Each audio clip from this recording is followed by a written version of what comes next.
देश के 12 करोड़ किसानों के खाते में 2021 करोड़ रुपए अभी सीधे ट्रांसफर हो चुके हैं। नमस्कार दोस्तों, स्वागत करते हैं आपका एक बार फिर बिंदास खबरें में, जहां पर हम लेकर आते हैं देश और दुनिया की ताजा और काम की खबरें। तो दोस्तों, बिना देरी किए शुरू करते हैं खबरों का सिलसिला। और इसी के साथ आज की पहली बड़ी खबर की कोरोना की नई लहर को लेकर बढ़ने लगी आशंकाएं। वैज्ञानिकों ने कहा अस्पतालों में भर्ती रोगियों की संख्या पर ध्यान देना होगा। तो यहाँ पर आपको बता दें कि दिल्ली और उसके आसपास के शहरों में कोविड-19 के मामले बढ़ रहे हैं। कई वैज्ञानिकों का तो कहना ये है कि ऐसे हालात में ध्यान इस बात पर दिया जाना चाहिए कि अस्पताल में कितने लोग भर्ती हो रहे हैं। ये देश में चौथी लहर का संकेत नहीं है। इन्होंने कहा कि कोविड-19 प्रतिबंधों को हटाना, स्कूलों को फिर से खोलना, आर्थिक गतिविधियों में वृद्धि जैसे कारण राष्ट्रीय राजधानी और इसके आसपास के क्षेत्रों में कोरोना मामले को बढ़ाने का काम कर रहे हैं। फिर भी दोस्तों, आप लोग सावधान रहिए। जब भी घर से बाहर जाएं तो मास्क जरूर पहनें। और इसी के साथ अगली बड़ी खबर की जल्द 12 करोड़ किसानों के खाते में आ सकते हैं 11वीं किस्त। चेक करें फटाफट अपना स्टेटस। आपको बता दें कि पीएम किसान योजना के करीबन 12 करोड़ लाभार्थियों का इंतजार खत्म होने वाला है। नया वित्त वर्ष शुरू हो चुका है और इसके साथ ही योजना के तहत अप्रैल जुलाई की किस्त जल्द ही किसानों के खाते में आने वाली है। पिछले रिकॉर्ड को देखें तो अप्रैल जुलाई की किस्त बीते साल 15 मई को आई थी, लेकिन इस बार इसके इसी महीने आने की उम्मीद है। लेकिन आपको बता दें कि इसके पहले आपको एक बेहद ही जरूरी काम पूरा करना है, वो है ई-केवाईसी की प्रक्रिया को पूरा कराना। ऐसा न करने पर आपकी किस्त में रुकावट पेश आ सकती है। आपको बता दें कि सरकार ने ई-केवाईसी कराने की अंतिम तारीख 22 मई 2022 कर दिया है, तो इससे पहले आप अपना ई-केवाईसी की प्रक्रिया जरूर पूरा करवा लें। और इसी के साथ अगली बड़ी खबर की 3 चरणों में मिलेगा निःशुल्क राशन, चना, नमक और रिफाइंड भी मिलेगा। आपको बता दें कि अंत्योदय और पात्र गृहस्थी लाभार्थियों को 3 चरणों में अनाज और आवश्यक वस्तुएं दी जाएंगी और वो भी बिल्कुल फ्री। 2 चरणों में अनाज और तीसरे चरण में अनाज के साथ आपको चना, नमक और रिफाइंड भी दिया जाएगा। आपको बता दें कि राष्ट्रीय खाद्य सुरक्षा अधिनियम के अंतर्गत अंत्योदय और पात्र गृहस्थी लाभार्थियों के लिए अप्रैल महीने में 3 चरणों में अनाज और अन्य आवश्यक वस्तुओं का वितरण निःशुल्क किया जाना है।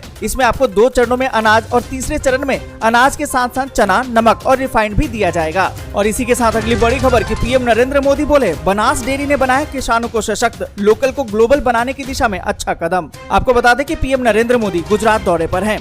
आपको बता दें कि बनासकांठा में मोदी ने कई योजनाओं की सौगात दी। मोदी ने बनासकांठा में डेयरी परिसर, आलू प्रोसेसिंग यूनिट, चीज और वे प्लांट के अलावा कई परियोजनाओं का उद्घाटन भी किया। उद्घाटन समारोह के बाद उन्होंने वहां मौजूद लोगों को संबोधित भी किया। पीएम मोदी ने कहा कि शायद जीवन में पहली बार ये अवसर आया है कि एक साथ 1.5-2 लाख माताएं बहनें मुझे यहाँ आज आशीर्वाद दे रही हैं। और इसी के साथ अगली बड़ी खबर की दिल्ली की सड़कों पर अब गाड़ी चलाना पड़ेगा महंगा, रोड टैक्स बढ़ाने की तैयारी में जुट गई है अरविंद केजरीवाल सरकार। अगर आप भी दिल्ली की सड़कों पर गाड़ियों को सरपट दौड़ाते हैं तो अब आप अभी से ही अपनी जेब को ढीली करने के लिए तैयार हो जाइए। इसका कारण ये है कि दिल्ली की सड़कों पर अब गाड़ी चलाना महंगा होने जा रहा है। पेट्रोल, डीजल और सीएनजी का दाम बढ़ने के बाद दिल्ली की अरविंद केजरीवाल सरकार अब रोड टैक्स बढ़ाने की तैयारी में जुट गई है। मीडिया रिपोर्ट्स की माने तो इस बात का जिक्र किया जा रहा है कि दिल्ली सरकार के परिवहन विभाग ने रोड टैक्स बढ़ाने की सिफारिश की है। और इसी के साथ बड़ी खबर कि फिर से मास्क जरूरी, फिर से ऑनलाइन क्लास। डीडीएमए की बैठक में दिल्ली में सख्ती पर होगी चर्चा। आपको बता दें कि दिल्ली में कोरोना के बढ़ते मामलों को देखते हुए 20 अप्रैल यानी कि आज दिल्ली डिजास्टर मैनेजमेंट अथॉरिटी यानी कि डीडीएमए की बैठक बुलाई गई है।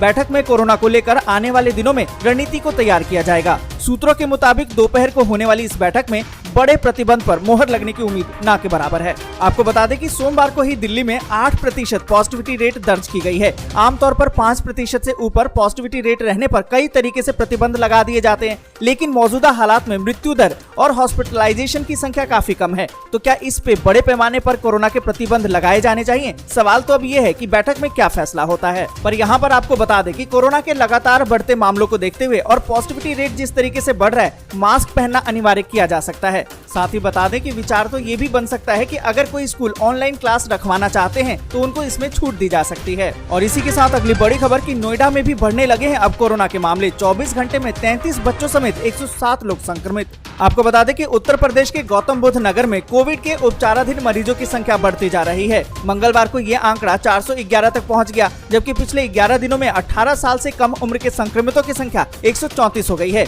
स्वास्थ्य विभाग ने जो रिपोर्ट जारी की है उसमें कोविड के 107 नए मामले सामने आए, जिसमें 33 संक्रमितों की उम्र 18 साल से कम है। और इसी के साथ अगली बड़ी खबर कि ओबामा से बोले जो बाइडेन 2024 में फिर से लड़ेंगे राष्ट्रपति चुनाव। आपको बता दें कि अमेरिकी राष्ट्रपति जो बाइडेन ने पूर्व राष्ट्रपति बराक ओबामा के सामने बड़ा ऐलान कर दिया। उन्होंने ओबामा को बताया कि वे 2024 में होने वाले राष्ट्रपति चुनाव लड़ने जा रहे हैं। वो एक बार फिर से राष्ट्रपति बनने की रेस में शामिल होने जा रहे हैं। और इसी के साथ अगली बड़ी खबर की पीएम शहबाज शरीफ के मंत्रिमंडल ने ली शपथ। लिस्ट से गायब है बिलावल भुट्टो का नाम। आपको बता दें कि पाकिस्तान के प्रधानमंत्री शहबाज शरीफ के मंत्रिमंडल के 34 सदस्यों ने कई दिन के देरी के बाद आखिरकार मंगलवार को पद की शपथ ले ही ली। यहाँ पर आपको बता दें कि पाकिस्तान पीपल्स पार्टी के अध्यक्ष बिलावल भुट्टो जरदारी का नाम नए मंत्रियों में शामिल नहीं है। खबर तो ऐसी थी कि वो देश के नए विदेश मंत्री हो सकते हैं। और इसी के साथ अगली बड़ी खबर की श्रीलंका के राष्ट्रपति राजपक्षे का बयान, मेरी गलतियों के कारण देश आर्थिक संकट में घिरा। आपको बता दें कि श्रीलंका के राष्ट्रपति गोटाबाया राजपक्षे ने ये स्वीकार कर लिया है कि उन्होंने गलतियां की हैं, जिसके कारण देश दशकों के खराब आर्थिक संकट से घिर गया है। आपको बता दें कि राष्ट्रपति ने अपनी गलतियों को सुधारने का संकल्प भी किया है।